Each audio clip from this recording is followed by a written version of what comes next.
Podcast Tênis Brasil com José Newton Dalcin. Oferecimento Faberg Tour Experience, pioneira e líder no mercado de turismo esportivo no Brasil. Roland Garros terminou neste domingo, o segundo Grand Slam do ano, e minha gente, que decisão masculina. Aliás, que decisões, porque o jogo feminino, embora não tenha tido tanta qualidade técnica, também não faltaram emoções. E como é tradição, o podcast Tênis Brasil desta semana traz aqui os dois grandes convidados, tradicionais convidados, jornalistas Otávio Maia, Alexandre Cossenza, para bater um papo aqui comigo durante esses próximos minutos de tudo que aconteceu lá em Paris durante essas 2 semanas. Então, obviamente, antes de mais nada, obrigado a vocês pela honrosa presença mais uma vez aqui. A gente que agradece, Zé. Vamos nessa. Vamos. Bom, minha gente, temos que começar, eu acho que não tem saída, pelo que aconteceu ontem, domingo, aquele jogo de 5 horas e 29 minutos, um jogo extraordinário, com todas as reviravoltas, e, a meu ver, pelo menos, sem perder a qualidade técnica praticamente em momento algum. Mas, obviamente, eu quero ouvir vocês dois, eu quero dar uma análise aí, o que é que aconteceu, o que vocês viram de bom, de positivo, de ruim, por que um ganhou, por que o outro perdeu. Cossenza, começa com você. Como é que você analisa tudo que aconteceu ontem nesse gigantesco jogo de domingo? Eu acho que eu vou usar 2 expressões que eu odeio usar, mas assim, é um jogo épico e histórico. Né? E eu não gosto de usar porque eu acho que as pessoas banalizam muito a virada histórica e de repente, sabe? E de modo geral, não estou falando nem só no tênis, não. Acho que as manchetes de futebol exageram nisso e tal, e banaliza, e tira o valor do que é realmente histórico, do que é realmente épico, que foi essa final de ontem, né? Agora, é tanta coisa para falar, é até difícil colocar em palavras, em adjetivos, o que foi, o tamanho desse negócio, e tantas cenas e tantos momentos, tantos lances espetaculares, até as cenas, eu estava comentando com um amigo agora, a dó que dava da mãe do Sinner, durante o começo do quinto set, que ele estava um quinto atrás, e a dor que ela devia sentir, porque teve ali a um ponto e escapou, sabe? E depois o Sinner ainda teve aquele 5-6 no Alcaraz, um 30-15. O Sinner me enfia uma direitaça que o Alcaraz vai buscar com uma colherada lá, colherada funda ainda, anula o ataque do Sinner. Foi tanta coisa espetacular. Tanta coisa espetacular nesse jogo que é difícil escolher momentos aqui e ali. É daqueles jogos que soa como clichê, mas a gente queria dar o troféu para os dois. Agora, se tem uma coisa que eu tenho que destacar é assim, o nível que o Alcaraz alcança em certos momentos, e foi o que ele fez tanto para sair desse 5, 6, 15, 30 aí, quanto que ele jogou no tie-break do quinto set. Assim. Para mim, ele tem essa marcha extra, esse nível 11 nessa escala de 1 a 10, que eu acho que ninguém no circuito tem. E não dá nem para dizer que o Sinner fez um tie-break ruim, porque não foi. Acho que nem o do quarto set, nem o do quinto set, mas o Alcaraz chega num nível que é realmente de deixar todo mundo de queixo caído. Pegando um ganchinho que você está falando, se a gente olhar bem o 0,40, que foi o momento decisivo ali, né? Na verdade, o Sinner teve uma chance, aquela direita que ele devolveu na rede, que podia ter entrado no ponto. Quer dizer, o que vai acontecer a gente não sabe. Agora, os outros 2 pontos foram realmente muito bem jogados pelo Alcaraz, né? E depois o Sinner saca para o jogo, né? Também. E novamente ele não tem grande chance, porque o Alcaraz devolveu demais. Quer dizer, ele podia ter colocado o primeiro saque, que eu acho que foi o grande problema dele. Aliás, desde o Djokovic ele sacou muito mal para o padrão dele, né? E aí é o Alcaraz que faz a coisa acontecer, né? Então, foram realmente muitas coisas, muitos detalhes desse jogo, né? Otávio. Bom, Zé, acho que tudo que podia ser dito sobre a parte tática, sobre os padrões que eles alternaram durante o jogo, já foi dito durante aquelas 5 horas que todo mundo viveu muito intensamente. Mas sempre que eu penso desse jogo agora, eu penso nele colocando em perspectiva histórica. E aí eu vou tentar, se eu não acabar com o tempo aqui, eu queria colocar 4 ideias. Primeira é relembrar que eu, quando tinha 14 anos, lá em 1996, eu assisti 2 jogos que me capturaram de vez por tênis, que foram 2 jogos que você vai lembrar, Zé, são 2 finais seguidas. Não tinha nascido ainda. Entre Sampras e Becker, uma na Super 9 de Stuttgart e outra na final do Masters. Que para mim foi uma coisa, assim, foi uma experiência completamente diferente daquilo que eu encontrava no futebol e em outros esportes, que era você ficar 4, 5 horas assistindo a um confronto que ele está no ápice do... ele está presente, assim, dos dois lados você encontra excelência nos aspectos tático, técnico, físico, em tudo, era realmente estado da arte, e numa disputa com margens tão estreitas que as oscilações que aconteciam não eram porque os jogadores estavam afrouxando o nível técnico em alguns momentos, mas porque as margens eram tão estreitas que no detalhe o resultado acabava caindo para um lado ou para o outro num game, num set, e o resultado só se decidia mesmo no último momento possível, tanto é que os dois foram no quinto set. E tinha uma êxtase assim, dos comentaristas, dos narradores, da torcida no local, vivenciando uma coisa que parecia uma coisa histórica, que parecia mais uma obra de arte do que uma disputa esportiva, em que interessava mais você vivenciar aquilo que estava acontecendo do que o resultado esportivo, quem ia ganhar, quem ia perder. E parecia uma energia tão única, assim, do tênis, e que me capturou naquele momento, e que depois eu fui vivenciando com várias outras gerações, né? O Guga contra o Max Mirny acho que a gente sentiu isso de um jeito mais emocional, porque a gente estava ali torcendo pelo Guga. Depois a gente viu várias vezes com o Big Three, né, do Wimbledon 2008, Australian Open 2012, o Wimbledon 2019 e tantos outros jogos.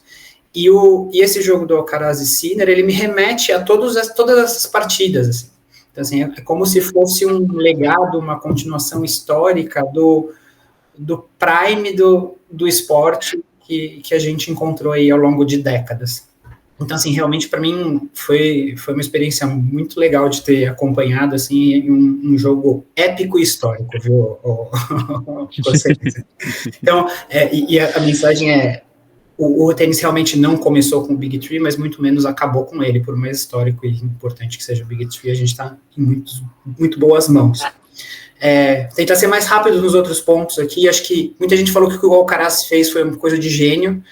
Eu acho que chamar de coisa de gênio seria reduzir o que ele fez, acho que foi coisa de herói, porque o gênio, ele tem uma tacada de mestre, né, uma sacada histórica, uma solução tática, uma solução técnica, em que ele consegue se sobressair. Não foi só isso que aconteceu, isso aconteceu em alguns momentos, talvez no tie-break do quinto set ele tenha sido gênio, mas foi muito mais uma história de superação e de conseguir conjugar os aspectos táticos, técnicos e físicos no seu melhor durante tanto tempo para permanecer vivo no jogo e dar a ele mesmo a possibilidade de ser gênio na hora decisiva.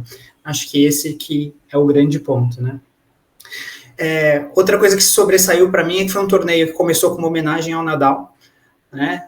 O maior vencedor da história, naquele palco, o dono de Roland Garros, e termina quase que com uma ode ao espírito de luta e ao competidor que foi ao Nadal, né? O herdeiro dele, o espanhol, que se mirou nele, etc., virando um jogo de 2 sets abaixo contra o número 1 do mundo. E eu até lembrei, né, num dos grupos que tem um episódio da série na Netflix do Alcaraz que chama I'm Not Rafa. Eu falei, não, mas em alguns aspectos lembra bastante, né? E aí até me mandaram uma frase que ele tinha acabado de soltar, né? Falando, não, eu realmente pensei no que o Rafa faria, como o Rafa viveu esses momentos e tal, e que eu ainda podia virar aquele jogo, que acho que foi muito bonito. E o último ponto é que esse jogo, ele, assim, consolida uma inversão na dinâmica da rivalidade entre Sinner e Alcaraz. Acho que muita gente até esqueceu, né, mas 2 anos atrás a gente via Alcaraz e Sinner de um jeito completamente oposto.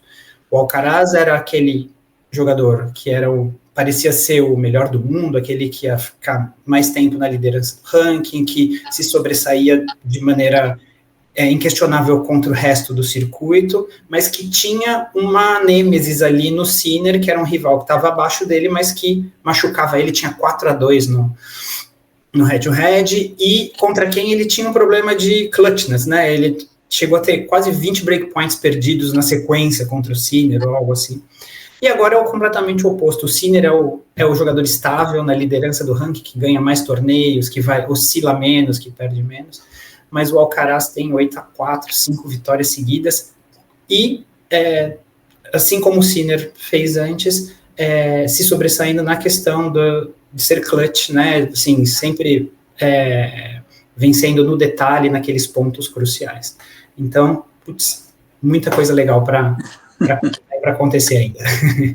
Mas, Cossenza, pegando esse gancho aí do Otávio, muito bem colocado, recordamos, acho que mais ou menos necessariamente, ao duelo Federer-Nadal, né? Em que o Federer era o número 1 do mundo, o Nadal passou muito tempo número 2 atrás dele, mas o Nadal era o superior ao Federer nos confrontos diretos durante aquele período de 2005, 2008, pelo menos, né? E a gente vê exatamente isso acontecer, né? O Sinner é um líder inconteste do ranking, disparado mesmo, com todas as coisas que o Alcaraz tem feito, porém não consegue. E aí eu te pergunto, o que acontece com o Sinner contra o Alcaraz? O que diferencia os dois ali naqueles detalhes que eu achei muito mais perto do que jamais o Sinner esteve do Alcaraz? Sim, muito perto. E eu não sei qual é a resposta para isso, sabia, chefe? Porque ontem é um ponto, sabe? É muito difícil, deve ser muito difícil para o Sinner processar isso de novo, né? Já aconteceu naquele US Open de 2022, se eu não me engano. Agora, sabe, match points e saque para fechar e alguma coisa acontece que o Alcaraz eleva o nível dele e a coisa não acontece. É difícil processar isso. Mas é o que você estava falando. Ano passado, se a gente pegar os números do Sinner, ele teve 73 vitórias e 6 derrotas na temporada. Dessas 6 derrotas foram 3 pro Alcaraz. E esse ano ele está com 18 vitórias, 2 derrotas, as 2 derrotas para o Alcaraz. Ninguém mais ganha do homem. E o Alcaraz... Se olhar, desde Cincinnati, né, que o Sinner venceu todas as finais que ele fez em Cincinnati, são 8, ele só perdeu para o Alcaraz 3 vezes. Né? Não, e ontem ele chegou num nível assim, muito acima do que ele mostrou em Roma, né, muito mais sólido, muito mais consistente e mais agressivo, achei até um pouco. E não aconteceu, quer dizer, por sei lá, um fio de cabelo. Teve nesse, acho que foi o 0,40, que o Alcaraz ataca numa direita cruzada, o Sinner chega, faz uma direita funda e a bola sai, sei lá, sabe, um palmo. Depois ele vai atacar uma devolução de backhand e erra, e tem uma direita que ele joga na rede, que era um ponto que ele estava dentro ali, podia ganhar, e a coisa não acontece. Não sei, eu não tenho uma explicação lógica, tática, técnica para ontem. Para ontem, realmente. Roma, acho que o Sinner vinha de 3 meses parado. Acho até que foi uma campanha muito boa para quem estava 3 meses parado. A gente pode até dizer, estava em casa treinando, descansando e tal. Mas você precisa de competição, você precisa de, né, para ganhar um jogo de um cara como o Alcaraz que está vindo no ritmo que ele estava. Então, ele faz o primeiro set duro e depois perde. Ali tem uma explicação. Mas para ontem, eu não sei. Eu não sei. Não tenho palavra para. Eu não acho assim. Eu revi metade do jogo, porque eu não ia ver 5 horas e meia de novo. Mas olhei assim, depois dos match points, né? E. Cara, aí vem o que você falou, ele podia ter sacado melhor. O primeiro game do quinto set, ele não bota nenhum primeiro saque. E aí é quando ele é quebrado.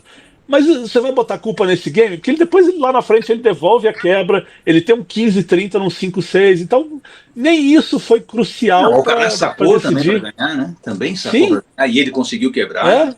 Exatamente. Então, não sei. Aceito sugestões.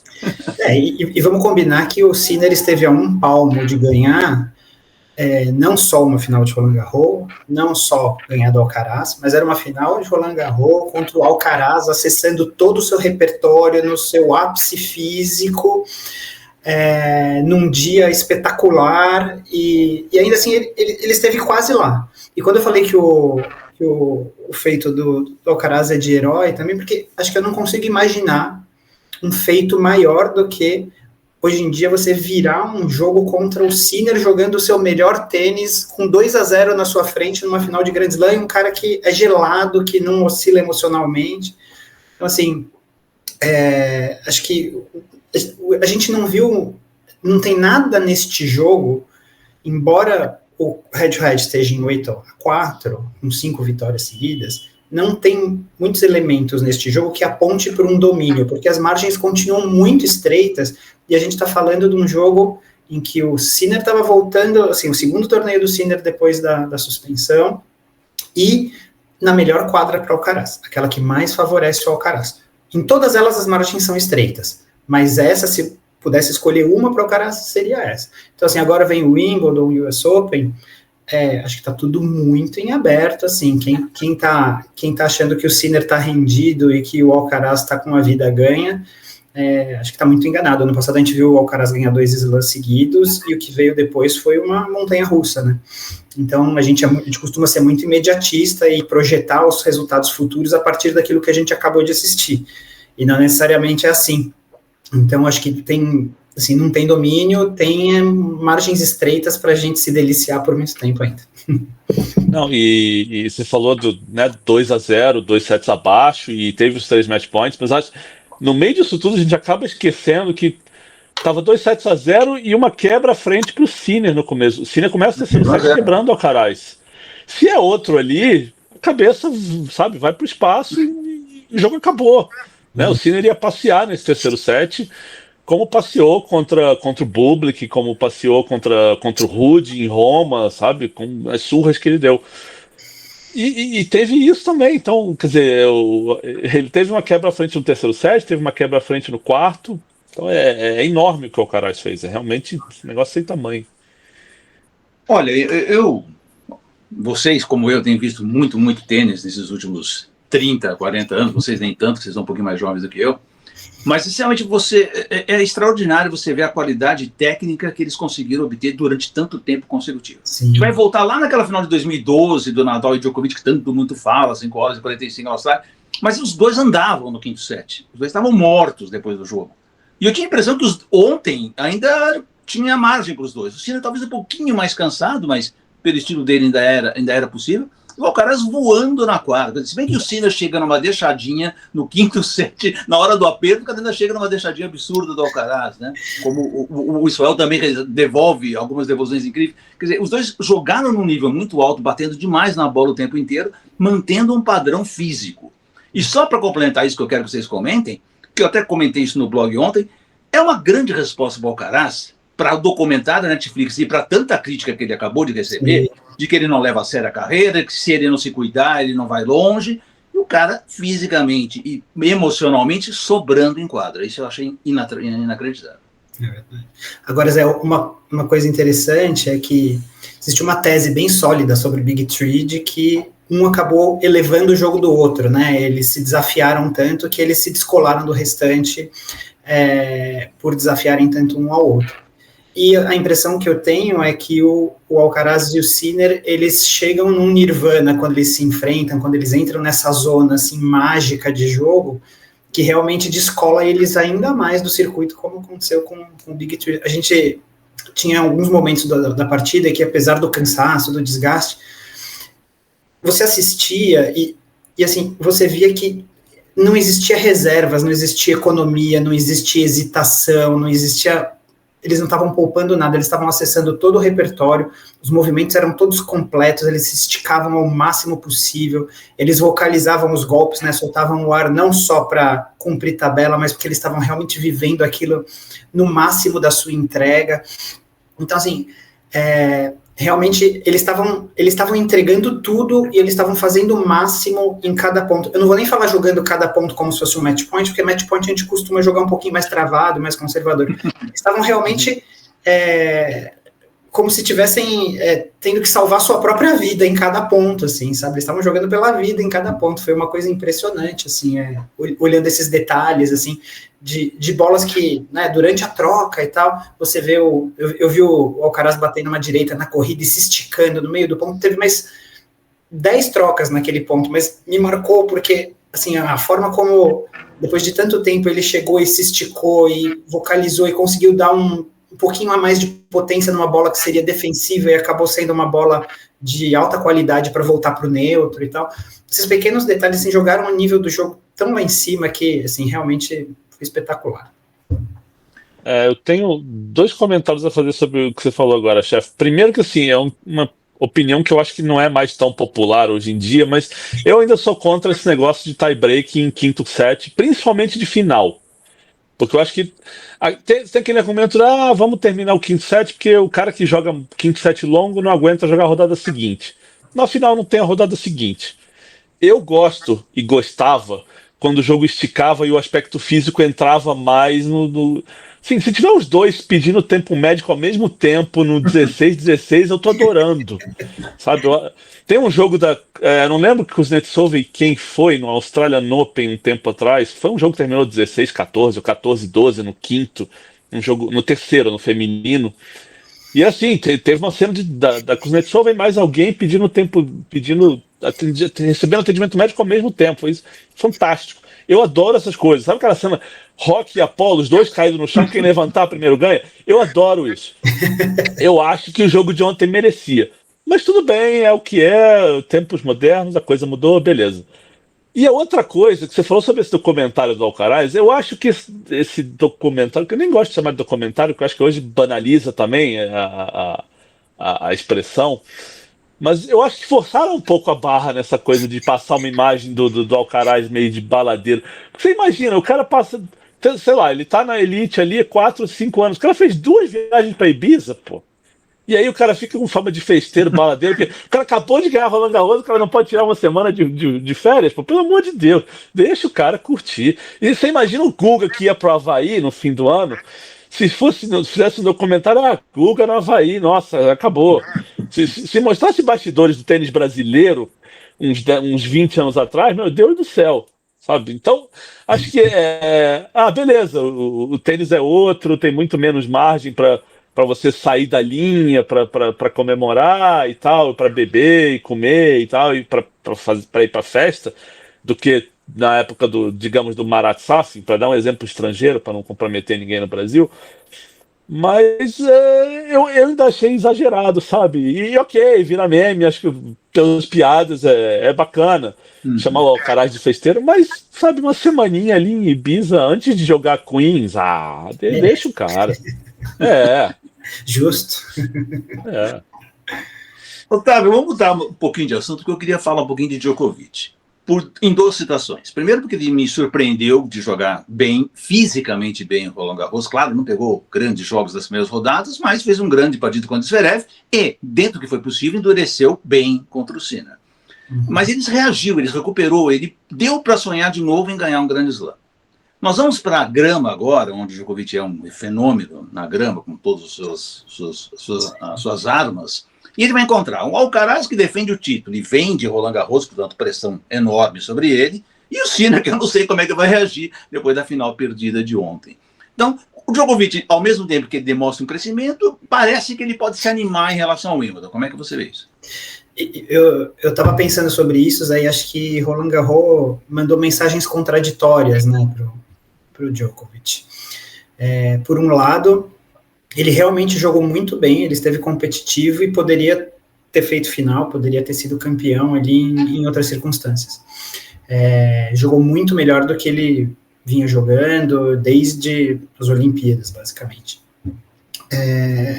Por outro, e acho que coloca ele isso no saibro, que provavelmente é o piso mais exigente fisicamente, e que menos recompensaria o jogo e o momento de vida, de carreira dele para ser campeão neste momento.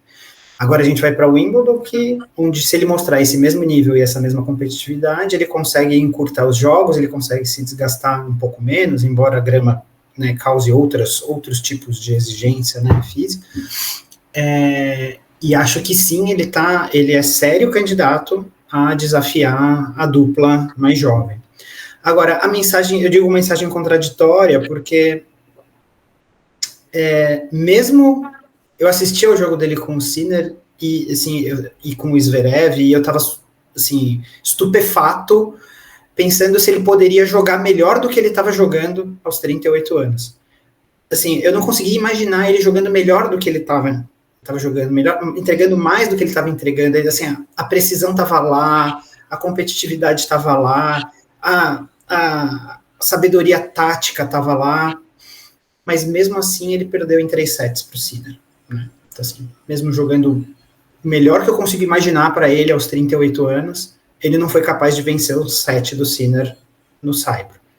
Eventualmente na grama possa ser um pouco diferente, mas o tempo está passando e vai ficando cada vez mais difícil. Então, me parece que este Wimbledon é a melhor chance que ele tem agora de ganhar um novo Grand Slam. E a sua opinião, a gente sabe que é um pouco mais difícil para ele, aquela umidade toda, é um pouquinho mais exigente, e depois o tempo vai passando e o Sinner é muito firme na quadradura, o Alcaraz muito firme no saibro, vai ficando mais difícil. Então, se eu fosse ele, estaria bem animado para o Wimbledon, mas não me surpreende que ele esteja falando sobre a última passagem em Roland Garros, etc., porque eu acho que ele vai parar na hora que ele sentir que ele não consegue mais derrotar os atuais líderes, e foi uma mensagem muito próxima disso que esse jogo passou, apesar de... Depois de assistir esse jogo, acho que você tem que levar realmente a muita coisa. Reforçou. A exigência física e técnica e a qualidade dos dois é uma coisa impressionante, né? Vocês, eu queria também que, se você quiser, obviamente, falar um pouquinho do Djokovic, mas eu queria que você falasse um pouquinho do Musetti, porque muita gente falando, inclusive a imprensa italiana falando muito que surgiu o novo Musetti, o cara que está diferente, depois de casar, de ter filho, até esperando o segundo filho, a cabeça dele melhorou, eu acho que tecnicamente ele também melhorou, fez uma excelente temporada de saibro, mas o quanto será que ele ainda consegue ameaçar já algum desses grandes nomes? Sobre o Djokovic, só para completar o que o Otávio falou, eu acho que realmente ele ganhar o Wimbledon, quer dizer, o Wimbledon para mim também é a melhor chance que ele tem, é a maior chance que ele tem, e ganhar lá eu acho que precisa do físico, que hoje é um si considerável, não é tão pequeno, e precisa passar ou pelo Alcaraz, ou pelo Sinner, ou pelos dois. Agora, eu também não descarto a possibilidade dele não precisar jogar contra nenhum dos dois. Vai que o Sinner ainda não está recuperado mentalmente né, com a cabeça no lugar depois de perder uma final dessa, que também seria compreensível. Vai que o Alcaraz tem um tropeço ali, vai que Ibiza demora mais que uma semana esse ano, não sei. Pode acontecer, né? Eu lembro que a gente falava lá em, sei lá, 2007, 2008, o Federer não vai ganhar Roland Garros porque o Nadal tá lá. E aí o Nadal perdeu do Soder, ele abriu a porta, o Federer foi lá e cravou. Pode acontecer, até porque eu acho que sim, contra o resto do circuito, eu acho que o Djokovic, na grama principalmente, tem uma margem ali ainda de vantagem. Então, vejo isso com bons olhos e não descarto a possibilidade dele não precisar jogar contra nenhum dos dois, não.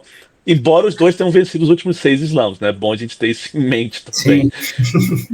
Agora, sobre o Musetti, realmente, eu acho que ele ainda tem uma questão física, que quando os jogos se alongam, é um aspecto que ele tem que evoluir, tem que melhorar. Né, aconteceu de novo agora em Roland Garros. A final de... Qual foi a final que ele perdeu? Foi Monte Carlo que ele perdeu para o Alcaraz. Ele também já não estava, né? Se entregou, terceiro set andou na quadra. Eu acho que para mim é um grande aspecto. Ele tem um jogo que é muito legal de ver. Eu adoro o backhand, eu adoro como ele tem um slice que consegue frear os pontos e não é todo tenista que consegue lidar bem com aquele slice, que consegue gerar tanta potência assim para incomodar o Musetti consistentemente. Fritz da grama que eu diga. Pois é. E assim, e acho muito legal essa coisa dele falar. Inclusive ele falou até no Rio Open, a gente bateu um papo, sei lá, de 5 minutos, essas entrevistinhas que a ATP concede, né, expressas. E eu, né, como sou pai de um garoto vai fazer 3 anos agora, eu sempre pergunto essa questão para os tenistas, né, de o que a paternidade mudou. E ele falou que, né, ganha um senso de responsabilidade, de maturidade que ele não tinha, de trabalhar, de valorizar um pouco mais o tempo que ele está fora de casa. Então, se ele está no torneio, ele tem que valorizar e fazer valer o tempo que ele está fora de casa, que ele não está com Ludovico, acho que é o nome do filho dele. Então, eu acho essa história muito bacana. Eu acho o Musetti hoje uma das histórias mais legais de acompanhar no tênis. E acho que, assim, tecnicamente, eu acho que ele, né, tá uma prateleira abaixo de Alcaraz e Sinner, acho que todos estão, mas até para ele se manter nessa prateleira, ou para estar ali consistentemente acima de um Casper Ruud, de um Jack Draper, de um Holger Rune, o físico tem que estar tem que dar esse passo à frente, tem que subir alguns degraus também.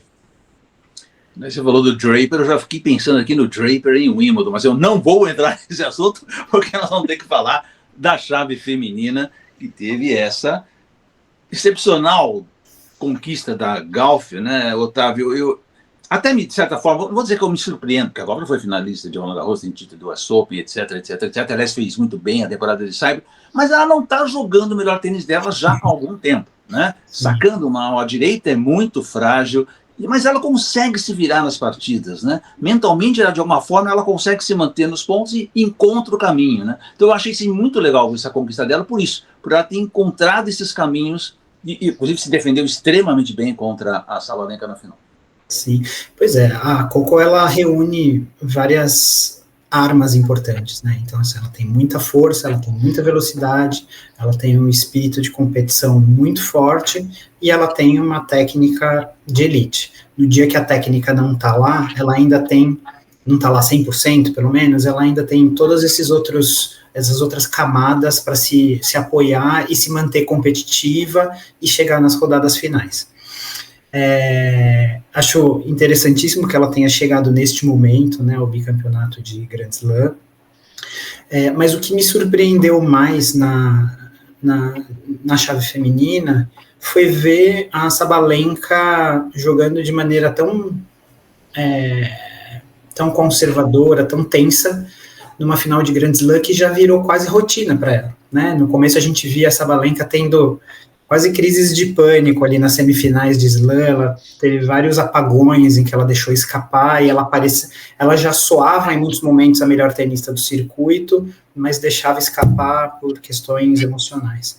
E até em um dos podcasts anteriores a gente falou que parecia que fazer final para ela de Grand Slam ia se tornar cada vez mais rotina, ela estava acostumada, aquela tensão ia desaparecer e ela ia ganhar muito Grand Slam na vida. E realmente ela continuou chegando nas finais, acho que já não tem mais a mesma trava que tinha antes, mas me surpreendeu, assim, um jogo tão tenso da parte dela, neste momento da carreira, já tão experiente e tal. De qualquer forma, ela ainda me soa como a melhor tenista do circuito, na CNTP, digamos assim, né, nas condições normais de pressão e temperatura. E a gente vai ficar com uma disputa bem diversificada e bem bacana, porque a gente vai ver bastante equilíbrio nas chaves a partir de agora, com grama e enquadradura, porque a gente não tem um domínio tão óbvio assim como foi em tempos passados, inclusive com esse ponto de interrogação em relação à Iga. Aliás, lembrando que nós tivemos um campeão de 22 anos e uma campeã de 21 anos, né? Inovação do que isso é impossível. Cossenza, fala um pouquinho da nova, mas minha análise, principalmente a Sabalenka. Eu acho que o Otávio pegou muito bem a questão da Sabalenka. Claro, teve o vento, teve a pressão de ganhar. Eu acho que ela se pressionou muito por ter ganhado da Iga, e ganhado bem da Iga, né? Naquele jogo maluco, né? Que não deu para entender o que aconteceu, mas nós vamos falar da Iga depois. E eu acho que ela se impressionou muito, se atrapalhou com o vento e saiu do jogo. E aí, pior ainda, eu achei muito ruim a forma como ela encarou a derrota, que eu queria que você comentasse isso. Sobre a Coco, eu acho que assim, ela aproveitou o melhor que tinha de um torneio que se mostrou favorável a ela desde o sorteio das chaves. Porque se a gente olhar a outra metade da chave, todo mundo que estava jogando bem no Saibro está lá. Sabalenka, a Iga que não estava tão bem, mas é um perigo no Saibro. Tinha a Rybakina, Paolini, que foi campeã em Roma, tinha Svitolina, tinha Ostapenko, e todo esse povo foi se matando. O Ostapenko perdeu da Rybakina, que perdeu da Iga, a Svitolina, que tirou a Paolini, perdeu da Iga, a Iga perdeu da Sabalenka, e a Sabalenka chegou lá. E aí a Coco fez um caminho bem menos turbulento, fez o dela, aproveitou, maravilha. E essa final com a Sabalenka, achei que a Sabalenka se perdeu ali, do mesmo jeito que ela se perdeu no US Open, e aqui não vou ler pensamento, mas olhando de fora dá a impressão que ela começou a lembrar daquela final e, nossa, vai dar tudo errado de novo, e começou a errar. E o que me incomoda mais é que a Sabalenka não faz uma tentativa de ajuste no jogo dela em nenhum momento depois que começa o segundo set atrás. Eu vou decidir tudo aqui, ou eu mato ou eu morro. E a Coco ficou ali na dela, né? Cometeu 40 erros não forçados a menos do que a Sabalenka. Atacou quando dava, até porque ela sabe que se ela for para pancadaria 100% não é favorável a ela. Então ela fez o jogo dela ali, bola com espinha aqui, mexe a Sabalenka ali quando dá, ataca quando dá, beleza. Foi muito inteligente nessa final, então acho que ela tem todos os méritos. E o discurso da Sabalenka que é ruim, né? E assim, o discurso é ruim, a gente pode analisar que sim, a gente é mais velho e tal, a gente pensa, já amadureceu, já passou por certas situações, e esses atletas todos têm seus 20, 30, ainda é difícil você perder uma final do jeito que a Sabalenka jogou e ter que falar alguma coisa ali depois, logo que acaba. É fácil você cair numa armadilha e falar umas bobagens, tirar o mérito da adversária, né, dizer que foi a pior final que ela jogou na história, na carreira dela, e soou muito mal, né? Tanto que no domingo ela volta e solta um comunicado dizendo que a Gauff teve seus méritos, que merece respeito e tal, e tal, e tal. Mas no dia, realmente, as declarações do Sabalenka foram pouco educadas, assim, eu acho, com a Gauff, sabe? Acho que podiam ter sido melhores. Com todas as ressalvas que eu falei, mas podia ter sido um pouquinho mais elogiosa a adversária que foi campeão. Otávio, o que é que essa final pode mexer com o circuito? Quer dizer, obviamente a Sabalenka ainda não dá para sequer encostar dela como número 1, mas obviamente a Gauff também se embala, né? Temos aí algumas outras jogadoras bem. E como é que você vê a Iga nessa história? Porque a Iga me passa em branco na temporada de saibro. Ela não fez uma final sequer na temporada de saibro, uma coisa completamente fora do padrão para ela, né? E jogando mal. E até eu comentei ali rapidamente, queria que você falasse um pouquinho. A minha extrema surpresa ao ver ela ganhar o segundo set da Sabalenka numa reação ao jogo e tomar 6-0 no terceiro, desabar, perder completamente a intensidade, sem nenhuma confiança no que ela estava fazendo, ganhando um set. Aliás, é mais ou menos como a Sabalenka na final com a Gauff. Você ganha o primeiro set apertado no tie-break e de repente recua, né? Então, essa situação da Iga, para mim, é totalmente fora do padrão. Né? Algo muito estranho está acontecendo com ela. Eu costumo dizer que o declínio da Iga me parece, primeiro, gradual e segundo, multifatorial. Então, não é uma queda que aconteceu agora, ela se tornou mais pronunciada nos últimos meses, mas é uma queda que vem acontecendo há mais ou menos 2 anos, ela vem ficando mais vulnerável. Acho que todo mundo hoje em dia conhece, assim, depois de uma temporada que ela quase não perdeu, né, ela teve uma sequência histórica de vitórias lá, quando chegou ao número 1 do mundo, logo depois da aposentadoria da Bart, né, e depois daquilo ela foi ficando gradativamente mais vulnerável, o caminho para derrotar a Iga foi ficando mais conhecido, ela foi tentando encontrar respostas para essa vulnerabilidade que passa, né, assim, só tornando claro, assim, o caminho para derrotar a Iga é atacar desde o primeiro minuto para que ela não tenha o controle do ponto e atacar a devolução e principalmente a direita dela, que absorve menos ritmo do que a esquerda. Me parece que ela tentou encontrar respostas para essas questões, ela mudou um pouquinho o saque, que antes era um pouquinho mais kick, depois ela incorporou um pouquinho mais flat, mais slice, tentou mudar um pouquinho o jogo de fundo dela, mas, assim, basicamente não teve assim, um retorno substancial, e as derrotas elas foram acontecendo de maneira cada vez mais frequente, inclusive para grandes freguesas, né, a Pegula, a própria Coco, que eram freguesas históricas da Iga, começaram a furar esse bloqueio. Não é mais um privilégio da Ostapenko ganhar da Iga, né, por meio desse caminho, por meio da agressão contínua. Então, eu acho que não dá para dizer que é meramente técnico, que é meramente mental, que é meramente físico. Acho que tem a ver, inclusive, com como a Iga se enxerga no circuito. Acho que ela foi perdendo um pouquinho da confiança, acho que teve uma dificuldade dela de se enxergar como uma jogadora que já não era mais a melhor do mundo, porque as outras também cresceram. Acho que quando ela foi número 1 do mundo naquela sequência, Sabalenka não estava no nível que está hoje, a Coco não estava no nível que está hoje, não existia a Mirra, a Pegula não estava no nível que está hoje.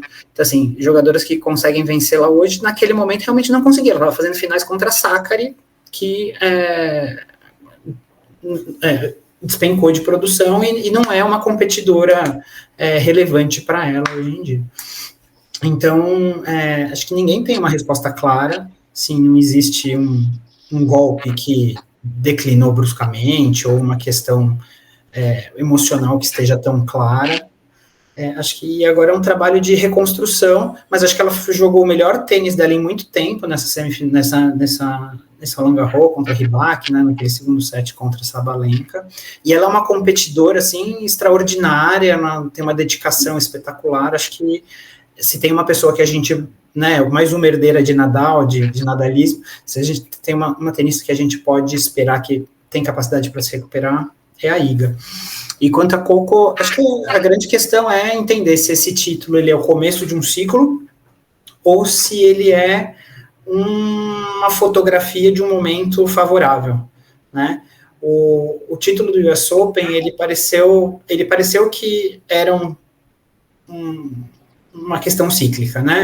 Ela emendou várias performances espetaculares, acabou ganhando o US Open, se manteve relevante um pouquinho depois, e depois, até assim, parecia que ela ia disputar o número 1 do mundo e tal, ela não manteve o mesmo nível, começou a ter algumas atuações abaixo, ficou um pouquinho atrás da Iga e da Sabalenka, e alguns meses voltou a ter picos em que ela chega nesse nível e se coloca como uma competidora mais estável.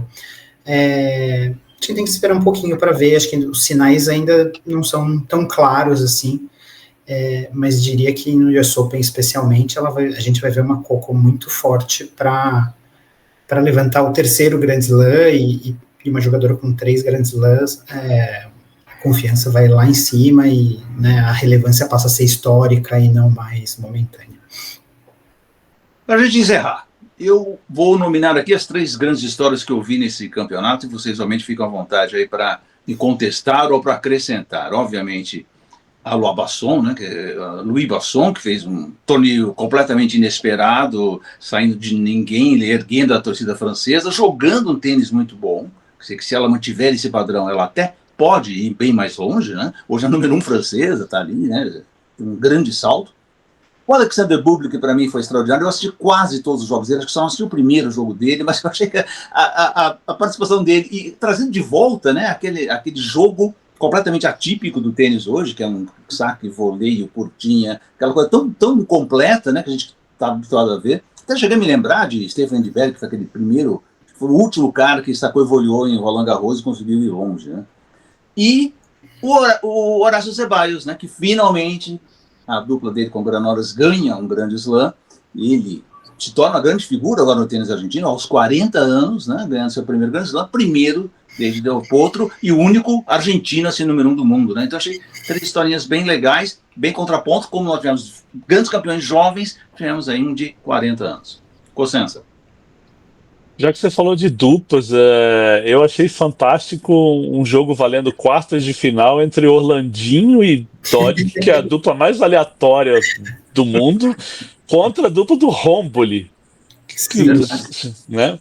E uma sub-história daí, que é o Orlandinho jogando de óculos porque perdeu a lente de contato. Agora, pelo menos com o Prize Money, ele pode comprar uma lente de contato reserva para viajar, né? Para ficar dependendo de óculos. Mas o Orlandinho na quadra ficava parecendo. Não sei se você vai lembrar quem era o francês que jogava de óculos lá na década de 90. Ele parecia um intelectual jogando, não era o Clément, não era. Antes o Clément, além dele. Não. Eu vou. Era um nome curtinho, o nome desse 2 sílabas. Depois eu vou procurar, a gente não vou conseguir lembrar agora. Mas parecia esses intelectuais franceses que saem da faculdade e vai jogar tênis. Não era o Guilherme Raul, uma coisa assim? Guilherme Raul? Isso. Guilherme Raul, é verdade, é ele mesmo. Isso. E essa história para mim foi fantástica. Eu ia falar do Bublik, que você já falou, para mim foi... Eu vou usar assim, toda vez que eu falar do Bublik agora eu vou escrever o anárquico Bublik. Para mim é a melhor definição do tênis dele no cenário atual. Não só o tênis, mas as entrevistas dele foram muito legais, né? Tudo que ele falou sobre se achar estranho no mundo que o cara ganhou 25 slams, não sei quantos milhões e quer mais, e ele acha isso completamente fora da curva e ele passa a se achar estranho porque ele não tem esse tipo de aspiração. Agora, uma terceira história, não sei. Portugal teve 2 tenistas, acho que na segunda rodada, né, pela primeira vez, a Guiana brasileira. Então, é uma historinha que tem aí. Não sei, não lembro mais, assim. Eu falaria final masculina, mas esse tá óbvio demais. Então, A Boasson também. Então, bem você já falou. O Henrique Rocha, né, que é o nome dele, ganhou do Man City, né? Um baita jogo, um baita resultado em 5 sets. Foi um grande jogo. E assim, para não deixar passar aqui batido, acho que foi um torneio ótimo para a Itália, né? Com um título na mista, com a Errani e Vavassori, um título na feminina, com a Errani e a Paolini, uma final masculina, que teve a 1 ponto do título, e acho que só a Paolini que ficou ali pelo caminho num jogo que ela deveria ter ganho da Svitolina, mas pra você ver como os caras estão brigando em todas as frentes, né? E o Musetti de semi, né? Que é um baita e o Musetti no semi, verdade. Otávio Maia. Bom, para mim, a história pessoal foi que Roland Garros marcou meus 20 anos de entrada num site de tênis que chamava Tênis Brasil. Foi minha primeira cobertura de Grand Slam, e eu tinha um chefe que dizia que eu amava o lado B do tênis. Então, eu vou é verdade. Uma das histórias que eu vou destacar aqui é a sobrevivência do backhand de uma mão, que veio não só pelo semifinal do Musetti, mas com a Lili Tiger, que foi campeã da chave júnior entre as meninas, bate esquerda com uma mão. Se já é raro entre os meninos, imagina entre as meninas. Então, acho que foi uma história bem legal. E treinada por um italiano, mais Itália aí. Por italiano. E, inclusive, teve até um tweet rolando que o campeão do masculino batia esquerda com uma mão também, mas eu procurei alguns vídeos no YouTube, ele batia com as 2 mãos, então não vou endossar essa informação. E eu queria destacar também a passagem do tênis brasileiro, assim, da nova geração. Acho que vale a pena, talvez não seja uma história do tamanho das outras, mas acho que foi um fim de temporada de saibro muito legal para a nova geração brasileira, assim. Teve o título da Vitória Miranda, né? E também a gente viu a Vitória Barros fazendo oitavas de final, ganhando 2 jogos importantes, de uma das jogadoras mais promissoras do circuito juvenil. A gente viu a Naná passando o quali, fazendo a segunda rodada. E no masculino a gente viu o Luiz Guto Miguel fazendo uma temporada de saibro espetacular, ganhando o J300 de preparação para Roland Garros, que é sempre um torneio muito disputado, e derrotando jogadores do top 50, 40, 30, até 20, de maneira assim, avassaladora, num nível que ele não tinha antes. Então, assim, todos os nossos talentos ali de 15, 16 anos, que no ano passado estavam pedindo permissão para se juntar à elite do tênis internacional, agora eles estão lá entre eles realmente, começando a fazer estrago, e acho que no ano que vem vai ser muito legal se a gente pensar de maneira mais grandiosa. E minha terceira história é a homenagem ao Nadal, que precisava de uma homenagem mais impactante à altura da carreira dele em Roland Garros, e realmente aqueles 30, 40 minutos de homenagem foram uma coisa espetacular. Aquela ideia da pisada no saibro eterna foi muito boa. Acho que é uma história que vale a pena. Aliás, a Federação Francesa, os franceses deram um show nesse Roland Garros, com muito boas sacadas o tempo inteiro, e tudo que eles fizeram. Sim. Gente, quero agradecer demais a presença de vocês aqui, já marcar nosso encontro para pós o Wimbledon, e um grande começo de temporada de grama para vocês dois aí. Muito bem, Zé. Obrigado. Já estamos ansiosos pela grama aqui. Agradeço de novo o convite, é um prazer, é uma honra. O Otávio estava falando dos 20 anos dele de Tênis Brasil. Em dezembro, acho que vai fazer 20 anos que eu conheço pessoalmente o Otávio. A gente se não me engano, foi a cobertura da Kornikova jogando na praia em Copacabana. Algo assim. Rins contra Marista Bueno. Exatamente. A velha cena da Kornikova ajudando a secar a quadra, ajoelhada para secar a quadra. Que loucura. Mas obrigado, e a gente se vê em Wimbledon, depois de Wimbledon. Isso aí, até lá então. Grande abraço, gente. Valeu. Viva os maiores eventos esportivos do mundo com as experiências exclusivas que só a Faberg pode proporcionar. Garanta seus ingressos e pacotes personalizados para sentir essa emoção com sofisticação, conforto e acessos privilegiados. Acesse faberg.com.br e garanta seu lugar. Podcast Tênis Brasil com José Newton Dalcin. Oferecimento Faberg Tour Experience, pioneira e líder no mercado de turismo esportivo no Brasil.